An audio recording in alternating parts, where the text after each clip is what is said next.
From time to time, I like to stretch my analytical muscle and talk about a build that just works.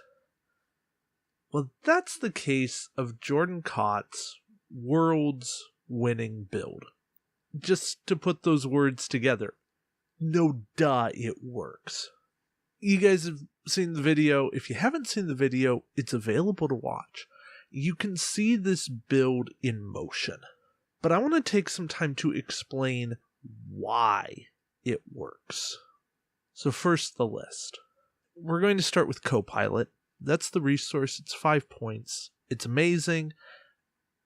It gives you quality when you need it. If you really want the captain skill bump, it's there, but it gives you quality. That's what Jordan uses it for. That's what anybody would want to use it for in this build. We got 3 ships. The first ship is the USS Enterprise. Straight Enterprise. 22 points. Starts off 3-1-4-3. Captain Core. This is reroll core. Gives us an extra crew slot. That's important. And we're going to put 4 crew on this ship. Those crew. Sakonna, because you want weapon discounts. Crew Worf. That's our skill boost Worf. So now core is not an 8, but is rather an 11. Lenalis, because crew protection, captain protection, viable crew. And Deanna Troi, Captain Disable. Worthwhile crew. Our talent, Ibix Dynasty. It's attack cancellation. It gives us more weapon slots. Sakonna is going to give us weapons for free. This is fantastic. Photonic Torpedos, that's our free weapon. That's our Ibix Dynasty discard for our attack cancellation. That's the only reason it's there. You can make use of it if you're in this desperate situation of needing a shot, but it's there for the attack cancellation. As for real weapons, Tactical Station, that's now only a 2-point card. More dice. Why not? I'm all for it. Type 8 upgraded, of course, because 5 dice is what you want. And charging weapons, it's free, gives you 1 reroll. There's a consideration that you could just roll terribly. One time you could roll 5 blanks, and charging weapons plus the 4 die reroll of core, that'll work.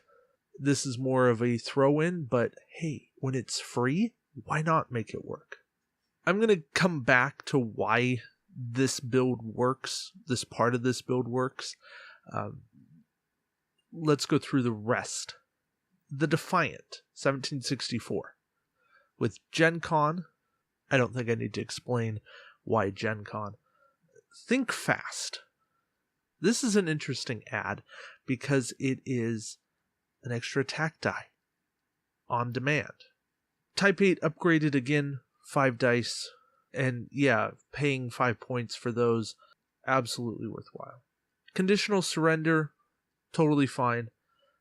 Gen Sisko, Disruption early, gives us a tech slot, which we're going to use. It's hard not to like what she brings to the table. Starter Miles O'Brien. This is an interesting addition. It's very rare that you're going to utilize O'Brien, but having the potential to use his action and say, oh, yeah, I'm going to disable your upgrade. And more so, I can disable anything. I can hit you through cloak. I can hit you through shields. It's not a card to dismiss. I've always thought of Miles as kind of a tier 2 card. Something that I like, I can certainly make use of, but something that I tend to go for harder counters first. But when you're looking to get more counters involved, he's certainly up there. Cloaked Mines are on this because having 1 means of area control is certainly a benefit to you. There's certainly no downside to that.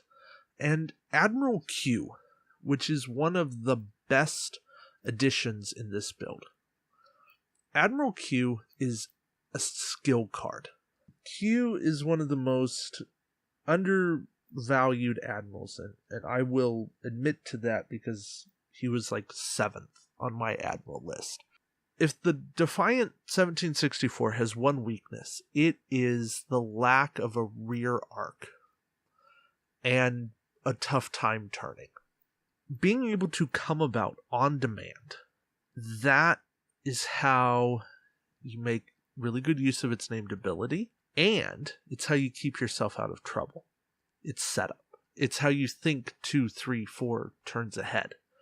Q enables you to do that and to shorten the game, to think 2 turns ahead, not have to plan 4 or 5 ahead if you don't want to. You always can. Nobody stops you from doing that, but Q lets you adapt to an opponent that messes with you. Q is a very good warp jump counter.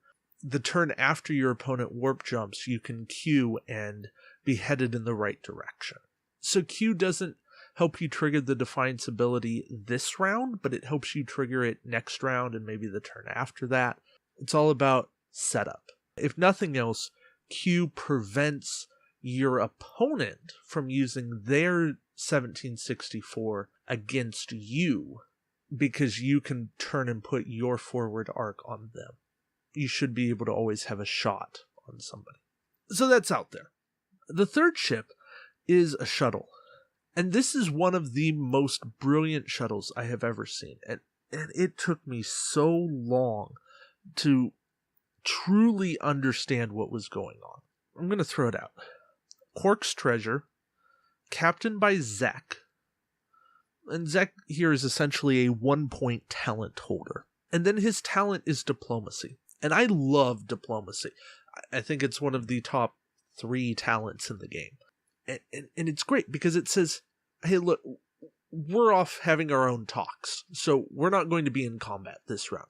Nobody can shoot us. We can't shoot. We're good. But what that does is it's setup. It's this, hey, I can get rid of your cloak token. And that makes you vulnerable. Because just because you can't shoot at somebody doesn't mean that you can't affect them in different ways. Something more to think about. He also has Quark with projected stasis field. And this in combination with diplomacy is a 1-2 punch. It is, we're not going to shoot each other this round, and you can't attack. And the projected stasis field is, oh, and by the way, now you can't attack for a second round in a row, and your shields are down. It's really messed up. It is how you can take out a scimitar or a Riemann warbird in 2 rounds of combat. Because you get rid of their cloak token. You remove it from the game with diplomacy. They can bring their shields up, that's fine, but projected stasis field is just going to take their shields down. They will never get to utilize their interface generators. So it's brilliant. But that's not the end of the brilliance. He's got second of 5. But diplomacy and projected stasis field are already actions. So he doesn't have an action to utilize second of 5. So he brings Agony Booth, which is the ultimate fulfillment of something I said on State of the Federation when we reviewed the USS Enterprise. I said, this card will break the game. Now, it hasn't broken the game, but it won worlds because it enables combos to happen.